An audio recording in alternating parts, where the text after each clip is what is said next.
was like listening to that music as I came out, and I had a like memory of a Saturday Night Live skit.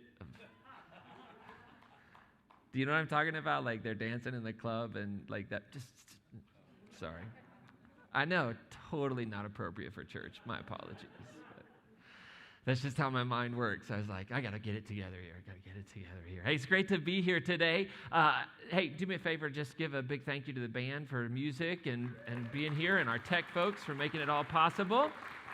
Wonderful to see everybody. Hey, as you came in today, you should have received a program. If you did not receive one of those, it's because we don't like you, and you really should leave. No, if you didn't get a program, it just slipped our minds. Raise your hand up nice and high, and our room host will be walking around to make sure you get one. It has your talk notes in there. It has those prayers from MLK that Aisha mentioned, and all kinds of information. It's got our giving envelope and pledge cards for the Adventure is Worth It ministry focus that we're in this year. So if you weren't able to be here last week, I would encourage you to get the on-demand message, go to the podcast, check it out. We talked about the Adventure is Worth It. This emphasis for 2022. We talked about key areas that we're going to commit our time, our talent, and our treasure to as a church. And if you are a guest this morning, thank you so much for being here. If you're tuning in online, thank you for tuning in. Or if you're out in the atrium, or if this is your first time tuning in, you're kind of checking things out. It's amazing how many of you I've met over the last couple of weeks that said, well, we've been attending online for a couple of weeks before you came here and to like check it out in person. So if that's you, thank you so much. And I'd love for everybody to fill out that Connect card this morning. If you would, please do that. Just put your name and email address if you're a regular attender, if you're a guest, as much information as you feel comfortable sharing with us. We will not sell your information for anything less than it's worth, I promise.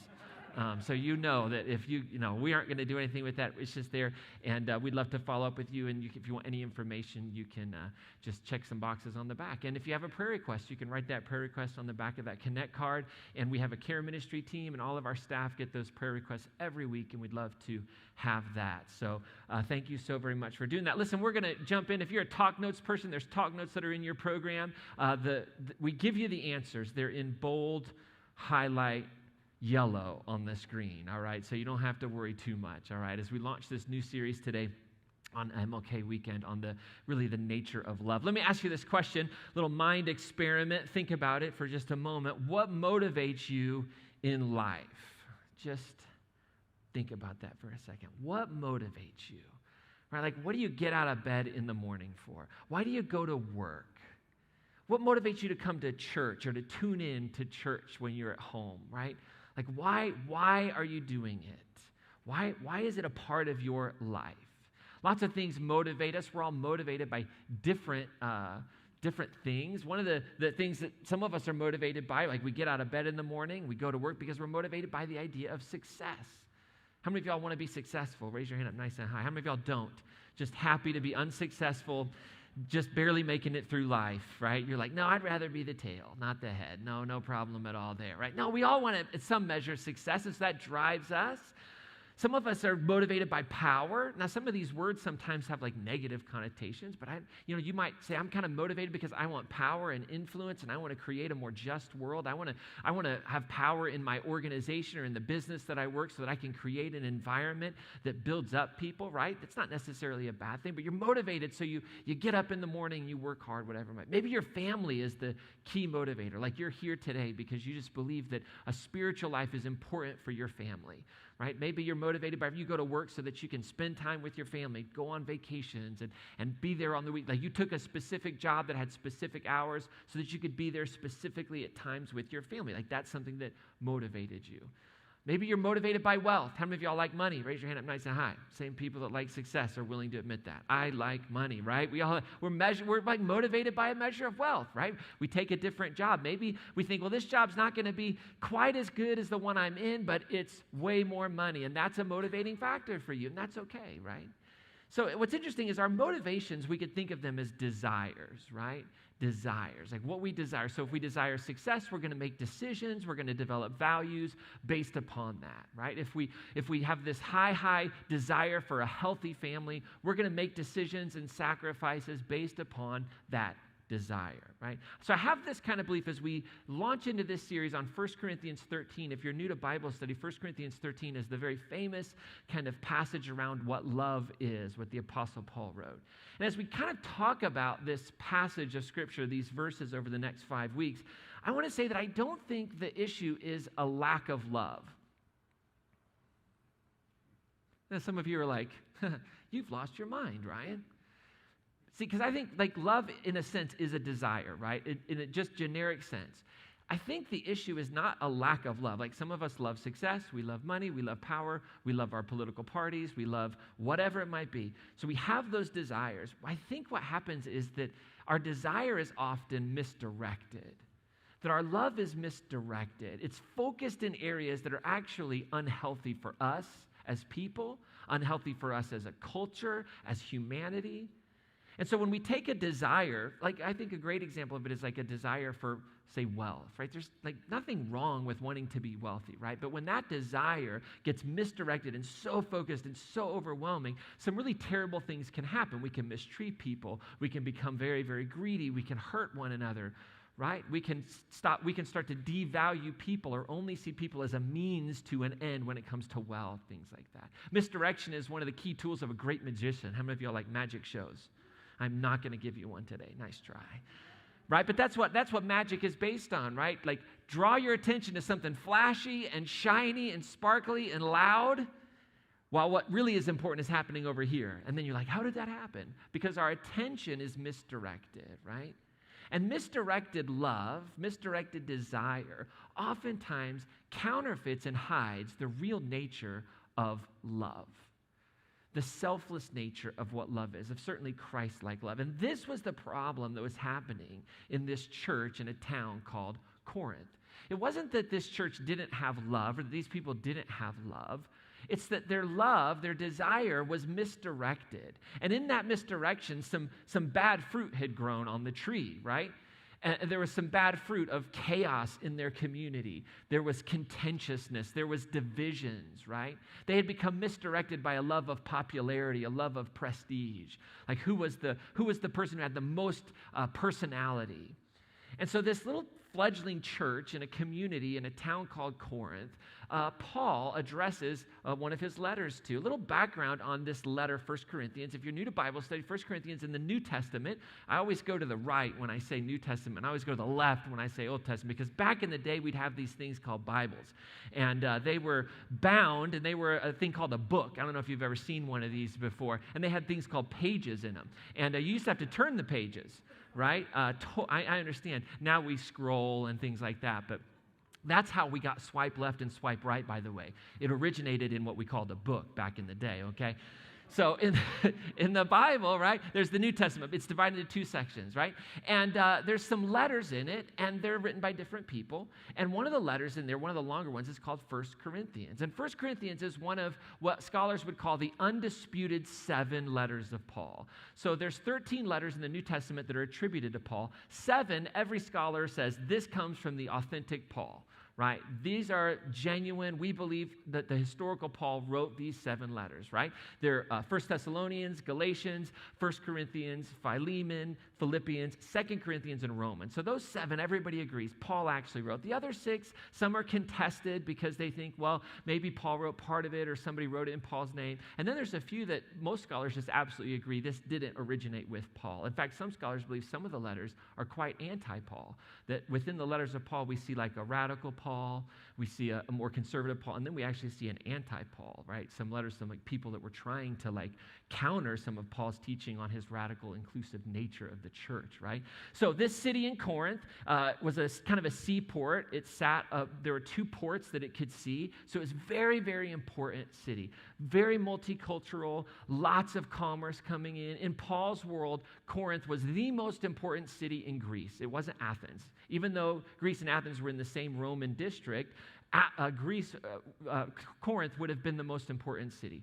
Lots of commerce, very cosmopolitan, multi-ethnic, religious cultures there. There was a synagogue there, a Jewish synagogue. It was probably pretty small.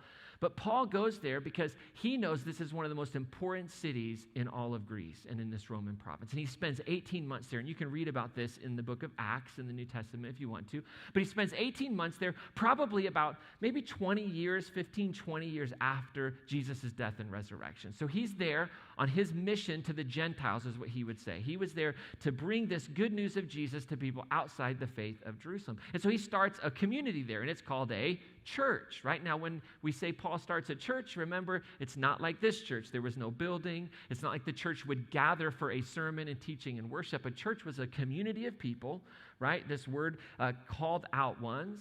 And they would gather together and they would share a meal together. And they were basically intent on trying to figure out how to see and live life the Jesus way, right? What does that look like to come together, to give of one another, to share what they had together?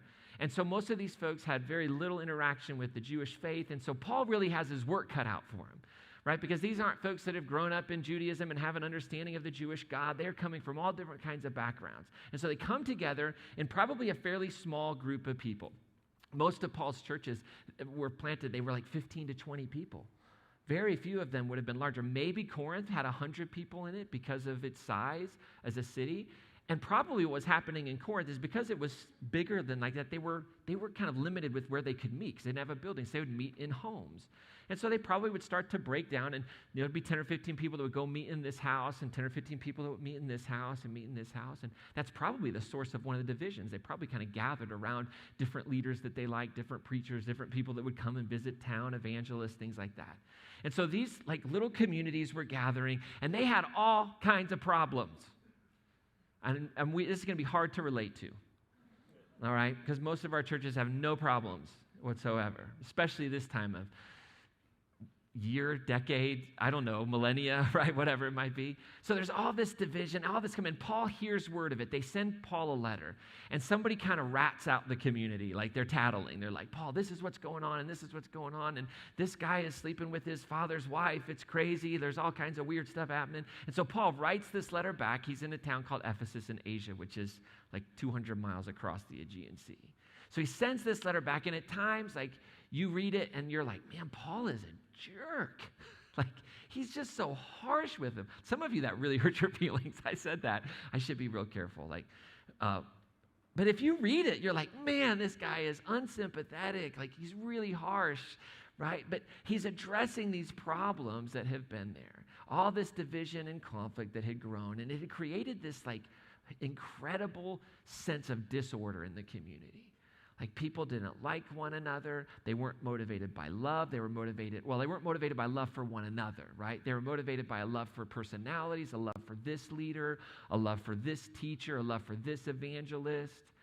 All kinds of problems. There was chaos. People were like trying to use their talents to get popularity, to be in front of people. Like when they would gather, it'd be chaos. They would gather for a meal, like a shared meal. They would call it the kind of the Lord's Supper. And like what would happen is all the wealthy people would get there early because they didn't have to work, and they would eat all the food. And then the poorer people would come, and there'd be no food for them. And Paul was like, what is going on with you people? Don't you have homes to eat in, right? So this is all happening. And right in kind of the middle of 1 Corinthians, we have these like three chapters, chapter 12, chapter 13, and chapter 14, that all deal with this idea of chaos in the church and the use of spiritual gifts. Now, just so you know, when I say the word spiritual gift, here's what I think of. Spiritual gift is any gift or talent that you or I have that we decide to allow God to have full control of and use for the benefit of others. So when I say spiritual gift, there are certainly those things that we think of as supernatural, but I don't think that's the only way to think about spiritual gifts. I think if you have the gift of not getting electrocuted when you work with wires, and you decide to come and give that gift to help somebody who's having electrical problems, that's a spiritual gift. That's us surrendering and giving our lives over to the Lordship of Jesus, right, in our everyday normal kind of thing. So, but Paul certainly is kind of dealing with these gifts that would happen when people were gathered together that were meant to help people experience God. Because remember, they didn't have a Bible. They didn't open up their Bible, right? So right in the middle of Paul talking about like the use of these gifts and how everybody should be united, like we get this chapter 13 on the primacy of love. And so to kind of walk through this chapter over the next 4 or 5 weeks, I want to start in chapter 12 at verse 27. And in chapter 12, verse 27, Paul has been kind of talking about how, hey, listen, everybody has a different gift. Actually, he's given the analogy of the human body, right? He's like, the human body's got 2 hands and 2 feet and 2 eyes and 2 ears, right? Like, it's not that the hand can say to the foot, I don't need you because you're not a hand. So he's going through this analogy. And then he says, you are Christ's body, right? So this is what he says in verse 27 of chapter 12. You are Christ's body and are all individually parts of it, right? And what Paul's driving home is that individual followers of Jesus should come together and we should become something different. In fact, we come and we form these faith communities. Now, we call them churches. We have buildings, some meet in buildings, some don't. But we come together and we bring our gifts, our talents, and we sync and link arms, and we function then as the body of Christ in this world. And we call that the gathered church around here. That's one of the phrases you'll hear me use. So Paul starts off and he says, listen, you are an individual follower of Jesus, but we have to come together and we become Christ's body. And we form this faith community together. And here's the deal. Like, everybody has all these gifts and talents. And he goes on in verse 28, and he says, some God has designated in the church to be first apostles and second prophets and teachers, and then for some to do mighty deeds, some gifts of healing, some assistance, some administration, and others a variety of tongues, right? And then he goes on and he says, are all apostles? In other words, are all people that are sent by God somewhere to go start something, to give up everything? No. He says, is everybody a prophet? That's not like a fortune teller. That's a person who calls people to an experience of God, who can bring the confronting spirit of love and grace into a person's life, right? He says, no, everybody's not a prophet. Are all teachers? No. Can everybody perform mighty deeds? No, some people can. Do all have gifts of healing? No. Does everybody speak in tongues? No. Do all interpret those? No. What Paul's driving home is that diversity in a church is what makes it a healthy community. Right? We don't need 17 people to teach and nobody to have administrative gifts. We need every gift. And he says in verse 29, he says, so you should strive absolutely, eagerly for the greatest spiritual gifts, right? You should strive to use those. You should strive to use whatever gifts, talents God has given you for the benefit of the church. But here's the thing. I want to show you a more excellent way. Now, this is a community that has been completely caught up in these gifts that are up front, that people can see, people can notice. And I think that their desire to be in front of people, their desire to have the greatest gift has counterfeited what real love looks like. And so Paul believes that the spiritual gifts are important. He believes that they're good, but they're not enough. They're not enough. And so Paul now is getting ready to basically go through every gift that he just laid out and to say, guess what? They're worthless if you don't have this more excellent way. Strive to use your gifts and talents, absolutely. But here's the deal. A church without love, using all these gifts and talents, is going to get into trouble. Spiritual gifts without love is dangerous. And that's what Paul's driving home. And so here's what he says as we kick off chapter 13. He says, if I speak in human and angelic tongues, but do not have love, I'm a resounding gong or a clanging cymbal. Now, if you go, wait, Paul. Didn't you just say that people should speak in tongues? Some of you are all weirded out now. You're like, is he going to make me speak in tongues? You don't have to speak in tongues. It's fine. No problem. If you want to, go ahead, do that at home. No problem. No problem. I got no issues with that. Paul says, and I can just imagine as they're reading this, they're like, but wait, you just said that we should speak in tongues. You just said that we should teach. Didn't you say that, Paul? Didn't you say that not everybody speaks in tongues, but you should? Not everybody's an interpreter. We should. Not everybody's a teacher. But I think what Paul's saying is, guess what, guys? Speech without love for one another disorients the faith community. It'll disorient you. It's like, whoa, cognitive dissonance. Like that person up there who's speaking all this like wisdom, all this hope, but they don't like care about anybody. They don't interact with anyone. They don't get to know people. They don't give of themselves. Something isn't right. It's like you just kind of, It's disorienting. It's like that gong, that sound, that cymbal, right? If I were to just go jump on the drum set and just go all animal, that's the Muppets, by the way. Go all animal on the cymbals. No other instrument, no other going on. And I'm just like, Like it would be like disorienting, right? Wouldn't it be something we want to hear? Teddy Roosevelt said, people don't care how much you know until how much you care, right?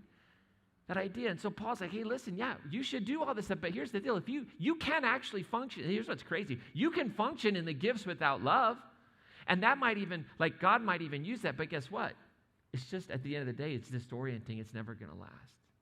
And then he goes on, he says, and if I had the gift of prophecy and comprehend all mysteries and all knowledge, that'd be pretty amazing. I wouldn't mind that, right? Some of you are just like, I just wish I had the gift to comprehend this sermon, Ryan. That's all the spiritual gift I need. Totally understand that, right? Right? We're just sitting there like all of a sudden Paul says, I could have all that. I could have all the faith so that I could move the mountains. But if I don't have love, I am nothing. He says, I'm nothing. He's getting ready to say nothing for a second time in a moment. He says, I'm nothing. Could you imagine being able to do all that stuff? Like being able to see into people's souls and help guide them, direct them into the grace and the love and the truth and the conviction of God.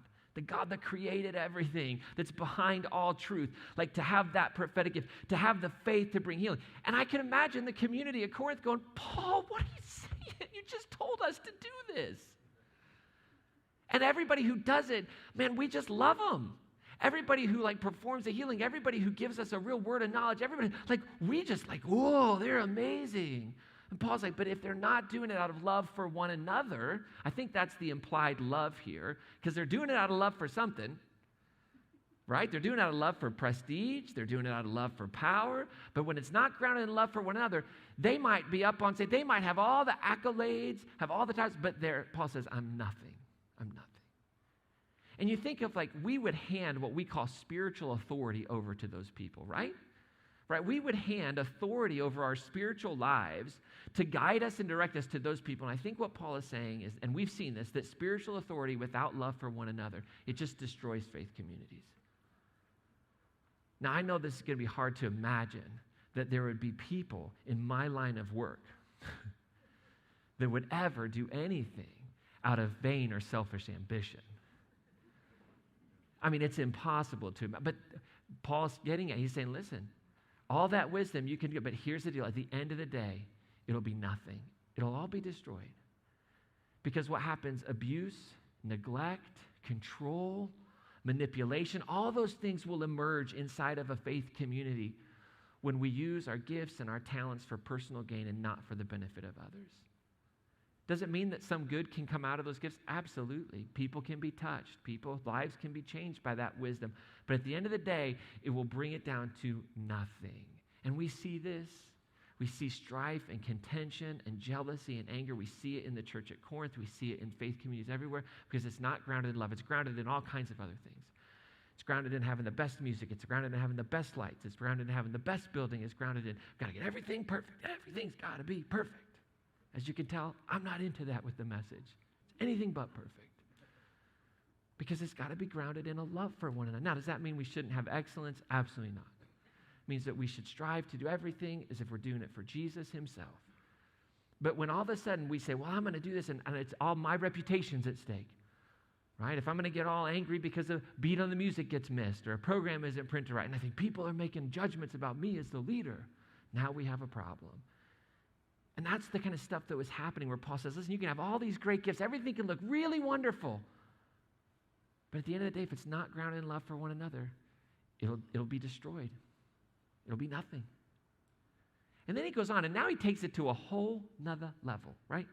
Now he goes for it. He says, if I give away everything I own, and if I hand my body over so that I may boast, but do not have love, I gain nothing. In other words, if I surrender everything I have, if I'm called like an apostle and I give up everything, I sell everything and I go where I'm sent, or I even submit and surrender myself like Paul did on numerous occasions to physical torture and abuse because of his faith, because of what he believed. But if I do it just so that I can stand up and gain your respect, if I do it just so that I can stand up and say, look what I've done, and I can call you to a greater commitment, I've gained nothing. You're like, Paul, you just said that the first gift was apostles. And apostles give up everything. Apostles are the ones that take on the beatings. And now you're saying they're nothing? Yeah. So you can have all that stuff on the outside, but if it's not grounded in true love for one another, I think what Paul's saying is it's just going to deplete a faith community. You know why? Because if all we're doing is saying, hey, look at how much I've given up. Look at how much I've suffered for my faith. Look at what I've done. You should do the same. You know what happens? Burnout.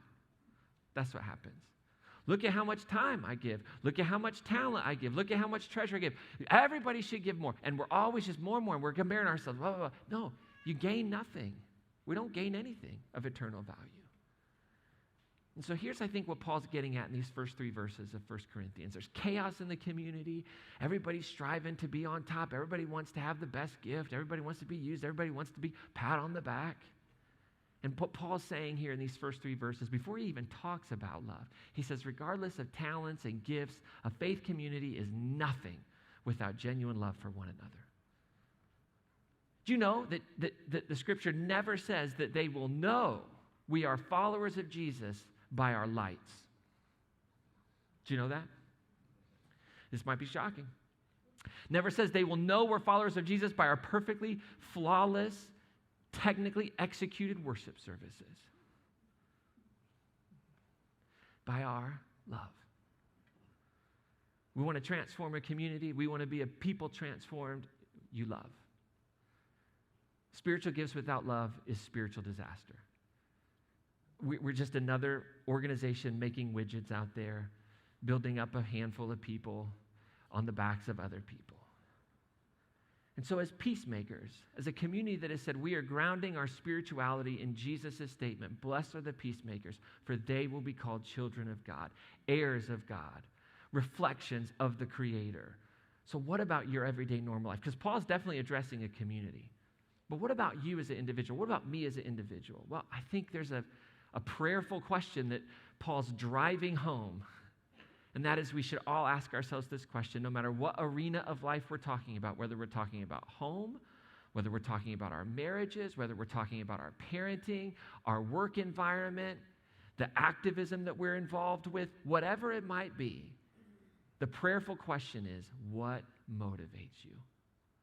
What is the underlying motivation when you serve, when you give, when you take those gifts and those talents and you use them? What's motivating you?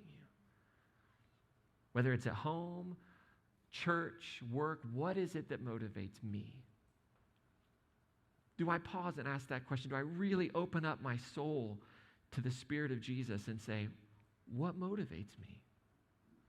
When I empty the dishwasher, am I motivated so that my spouse sees it and says, thank you? Or am I just motivated because the dishwasher needs to be emptied?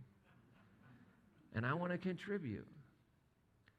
Right? They didn't say thank you. Did you not see what I did? What's motivating us? Am I looking for credit? Am I looking for a thank you? Am I giving of myself? Do I go help somebody move? Just so that they buy pizza? Right? And is that why? And then when they don't have the pizza, I go home and complain. I moved 4 boxes. Nothing out of the deal. What's actually motivating me? Do I get frustrated when somebody doesn't say thank you? Do I get frustrated when somebody doesn't recognize how much I've given or what I'm doing? Like in church world, this happens. Nobody called me and said thank you. Could you imagine? I'm never doing that again. And we can justify it totally in our brains. But it's just not Christ-like love.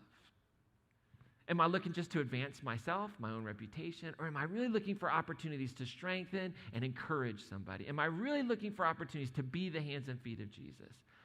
Not for my own benefit, not so people pat me on the back, not so that I can get credit, but just so that I can actually be like Jesus.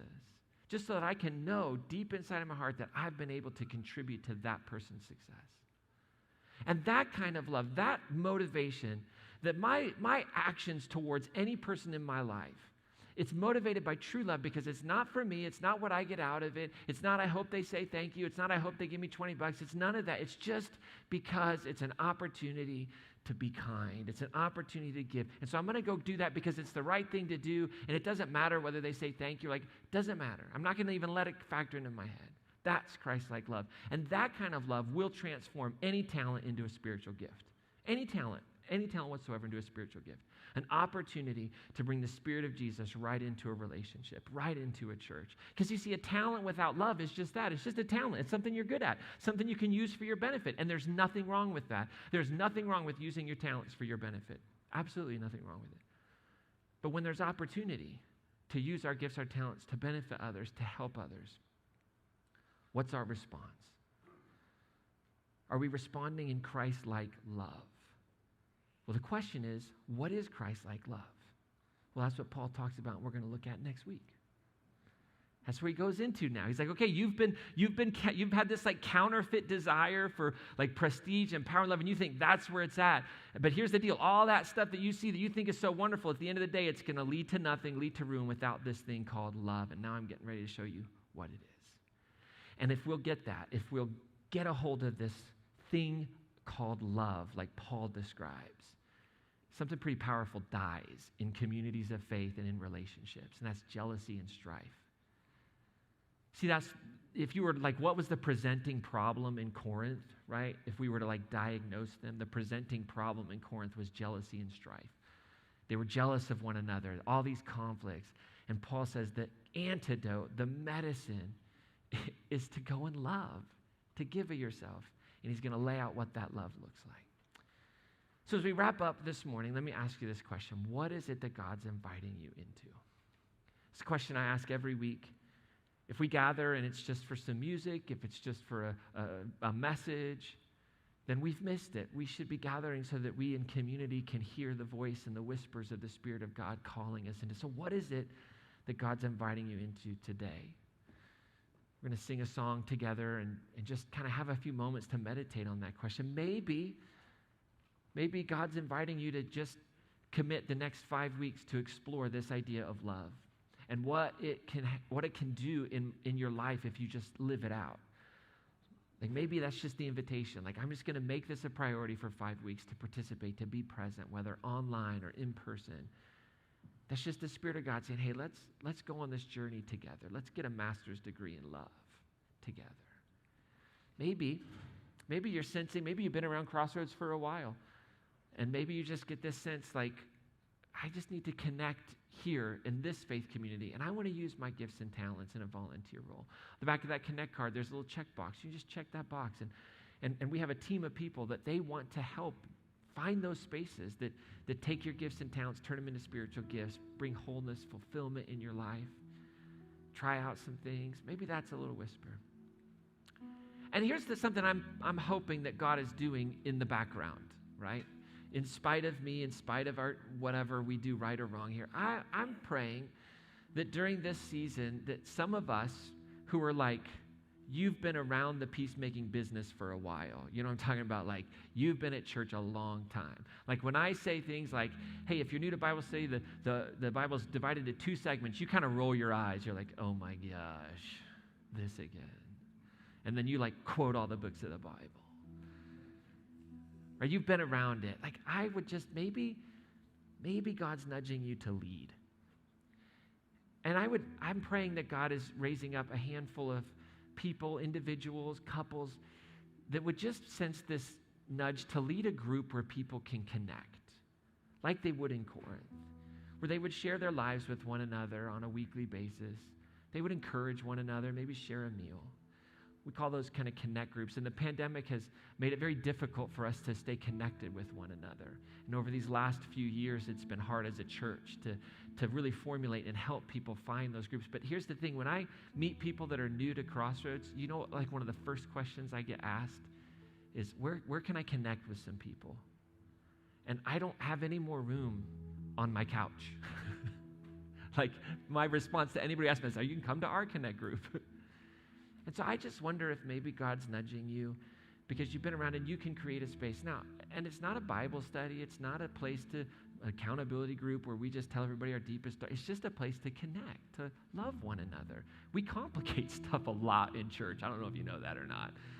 But just a space where people gather and share some coffee, a snack, a drink, whatever it might be. Ask how your week has been, what's going on.